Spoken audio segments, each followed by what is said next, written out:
Sunday edition, the Archer Lighthouse Living. I think the part where he speaks, like, whatever Kwanda says to him, yangena, you know, and mhlawumbi nalafear yakhe uba okay ndilapha and andifuna utshintsha and this is what I've been taught. Like I know okay isiko lisiko. It's a lot. And I think one of the things that stood out was just the setting of the movie. The fact that it's set in Ulwaluko and around that kind of space, because it's probably one of the most hyper-masculine spaces that you can get.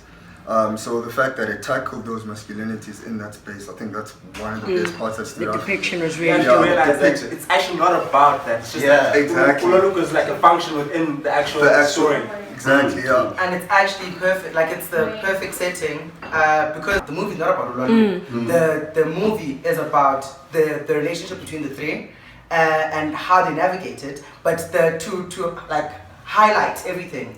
The setting, Sehlathini, is perfect for that, so I get that now.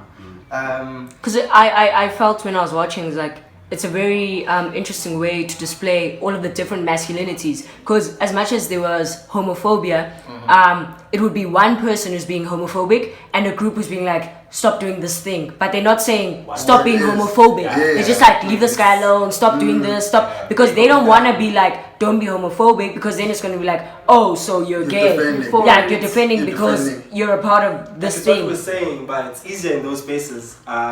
If the scales tipped into your favor, to just keep quiet. Zuko was like, no, I'm not going to be I'm At the same time, he's the one that was like, pretending us Brazilian, and it's just like. So he wanted to see his, but he didn't want him to see his. You know? And just one thing that also stuck out was how these violent masculinities were so reinforced throughout, even the different. The perfect setup to the end about like putting isiko and violence like together. So at every point, but nope, my dad told him, like that's how you fix parts now. Like say I see the young is so violence. We've been talking about talking the whole time. So it's weird. Yeah, because like there's also the part where Elaklego is explaining, okay, no, you behave differently. Like being violent is not part of that. But then is that they like this pairing of violence and correcting things. It's fucked up when you're not hyper masculine. So how would Uganda be able to fix things within the cultural exactly in the confines of culture? You see that with the relationship between X and Uvija. Like how Vija is above him in the space because he can physically dominate. Yes. And because it's more like X is a bit feminine compared to yes. And everyone recognizes this. Like each group they recognize this. And when they came and that he did not enjoy that. They would never do that to Uvija, but because being X. And it's very interesting to see, because even though that story about him killing a dog was told, and I was like, Uvija is like validating the fact that this nigga is a man, and sort of insinuating by he's more of a man than me because he dealt with this thing. The kids still don't see that. So it's like, then how do you quantify when a hypermasculine figure can say this guy is more of a man than me, but your behavior, because of your general disposition, people do not believe that and decide by no, we'll go with this. Because in terms of the sexuality thing, these two are together and they know, and these kids have not questioned anyone else. They question the two feminine guys. They don't question the relationship between Uvija and Otolan. So it's like... And then, you know what else was weird? Like, that story about the dog, right? Uvija, when he tells the story, he first makes fun of X. But he not kind of X. So like, it's like, he makes fun of him and then he's like, yeah, no, but I... And that story, did you see how it validated Ulando X so much? Yes, because it's like even his expressions were like he's acknowledging me. He's acknowledging throughout. And then a thing that scares me is the masculinities thing. So there are straight guys who are more feminine than others, and then the feminine is looked down on. So then what then happens when you go out into the world? Like now, so how do you deal with women when this is how you deal with femininity? Exactly. It's great.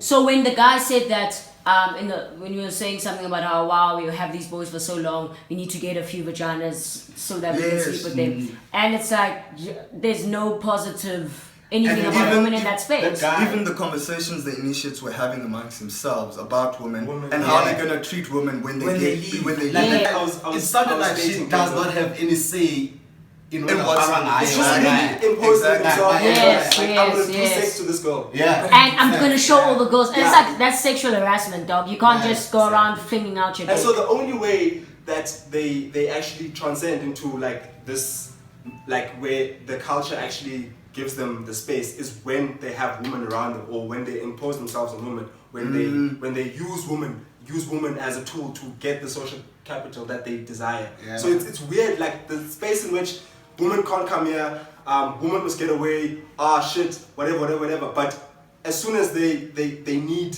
to impose their power, exactly. Women these women are what's gonna prove that I've achieved this thing. I'm a man. But you see how they strip Kwanda of that power even before he probably sleeps with white women, and then the other one's like, what's the meaning of a fat? So it's kind of like this. So they're trying to other him, like instantly. They did it, and they did it. One thing that I really enjoyed and was subtly like depicted was the fact that Ukolani was, you could see he was so trapped in who he was trying to be and who he actually is, because they used Ulanduka Kwanda as like the moral kind of character, or like that voice in your head. Exactly, that voice in your head to say about, okay, you're actually trying to be this person that you actually. There's a part where actually not like it's not one part.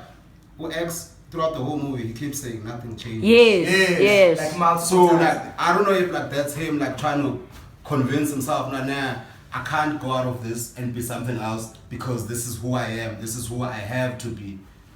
Maybe that's why nothing changes. And I felt that it was as if like he was kind of like making Uvija feel like I'll always be here for you. I'll never change. I'll never tell anyone. The setup that we have will always be like this. But you could tell that he wasn't happy with the fact that nothing changes.